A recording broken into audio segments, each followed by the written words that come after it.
క్రీస్తుకి మహిమ కలుగును గాక. అంతా అయిపోయినాక ఏదంటారు, వెనకటి సామెత ఉంటుందా, అంత అయిపోయినా చేతులు పట్టుకుంటే వచ్చింది, కాళ్ళు పట్టుకుంటే వచ్చింది అంటే చూసారా? అట్లా ఉంది వాళ్ళ పరిస్థితి. ఎందుకంటే క్రీస్తు వారిని సొంత రక్షకుడిగా అంగీకరించిన నాటి నుంచి సత్యవాక్యమును జాగ్రత్తగా చదువుతూ, లేకపోతే ఈ సత్యవాక్యమును జాగ్రత్తగా వింటే మన ఆత్మీయ జీవితాలు ఏమవుతాయి, ఖచ్చితంగా కట్టబడతాయి.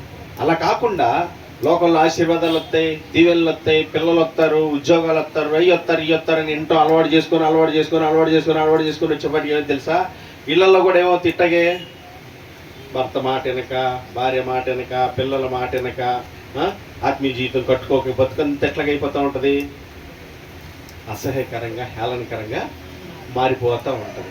ఇట్ అయిపోతుంది ఏంటి, చర్చికి వెళ్తున్నాగా, ప్రార్థన చేస్తున్నాగా. ఇవాళ చూడండి, చాలా చోట్ల ఎట్లా ఉండో తెలుసా, చర్చికి వెళ్తున్నాగా, ప్రార్థన 40 దినాలు ఉంటున్నాం. ఏంటిదంట ఉపవాసం. మా ఇంట్లో 7 వారాలు పెట్టుకున్నాం. ఏంటిదంట చర్చికి 1,00,000 రూపాయలు ఇచ్చా. ఏంటంట ఏమన్నా అయిద్దా, ఏమన్నా వచ్చిద్దా? ఏమీ రాదు, ఏమీ జరగదు.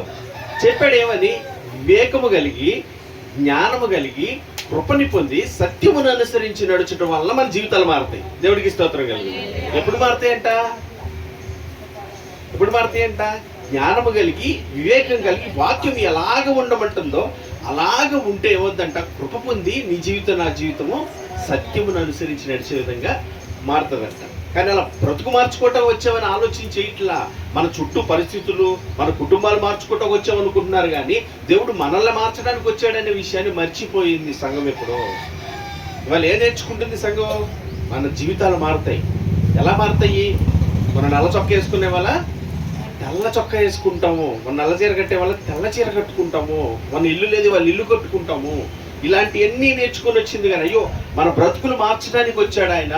మన కొరకు ప్రాణం పెట్టింది, మన కొరకు బలియాగం అయింది, మన ప్రవర్తన మార్చడానికి, మన మాట, మన నడత, మన ఆలోచన, మన ఉద్దేశంలో, నరి హృదయంలో పెట్టిన ఆత్మ యెహోవా వెలిగించిన అదేంటంటే అంతరంగములను శోధించును. నీ లోపల ఏదైతే ఉందో పరీక్షించి వాక్యం ఏం చేస్తావు. ముందు నీలో ఇది ఉంది, దీన్ని తీసే, నువ్వు ఇలాగున్నావు, మార్చుకో, ఇలా ప్రవర్తిస్తున్నావు, ఇలాగ వాక్యం నేను చెప్పినట్లుగా నడుచుకో అని చెప్తున్నాడు. అంతే.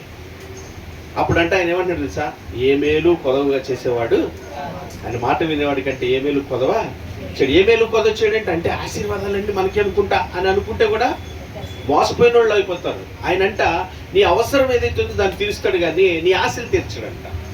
1 కేజీ బంగారం వేసుకోవాలని ఉంది, నీ మాట చొప్పున అడుగుతుంది, ఇస్తామంటే ఇస్తాడా? ఇప్పుడు దేనివల్ల నీకేం ప్రయోజనం ఉంది?